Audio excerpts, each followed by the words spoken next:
Bonjour à tous, je suis ravie de vous retrouver pour cette dernière vidéo de la semaine.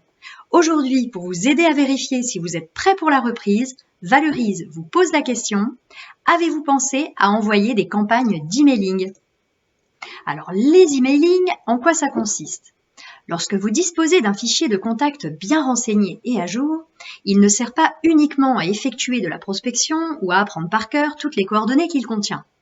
Il est très utile pour effectuer des campagnes d'emailing à l'attention de vos contacts. Il y a plusieurs types d'emailing. La newsletter mensuelle ou bimestrielle par exemple, l'offre commerciale, le mail personnalisé selon une occasion précise, ou encore le mail informatif comme par exemple l'actualité de votre branche professionnelle. Faire de l'emailing, dans quel but? Eh bien, c'est une méthode très efficace pour rester en contact avec vos clients et vos prospects et vous rappeler à leurs bons souvenirs. En effet, si vous restez absent pendant un certain temps du paysage de vos contacts professionnels, ils vous oublieront très vite et feront appel à votre concurrent direct qui, lui, fait de l'emailing. Il s'agit de garder le contact avec vos clients, d'ancrer votre marque dans la tête de vos prospects, ainsi, besoin d'un électricien, j'appelle Dédé. Besoin d'un accompagnement administratif, j'appelle qui déjà? Valorise, voyons. Mais aussi, piloter un réel outil marketing en créant des emails automatiques.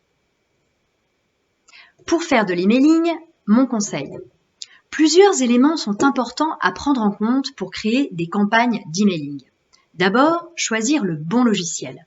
Il en existe pléthore. Mailchimp, Mailjet, Sarbacane. Pour ma part, j'ai choisi Sendinblue. Pour ses tarifs raisonnables, sa facilité d'utilisation et son origine française. Ensuite, déterminez quel type de mailing envoyer, à qui, à quelle fréquence. Cela vous permettra de personnaliser au maximum votre mail et rendra votre message percutant. Attention, limitez les offres commerciales. Alternez avec des newsletters et des informations. Inonder les boîtes mail de vos contacts risque d'avoir l'effet inverse à celui recherché. Vous allez tout simplement les perdre. Soignez également la présentation, l'orthographe, le vocabulaire utilisé.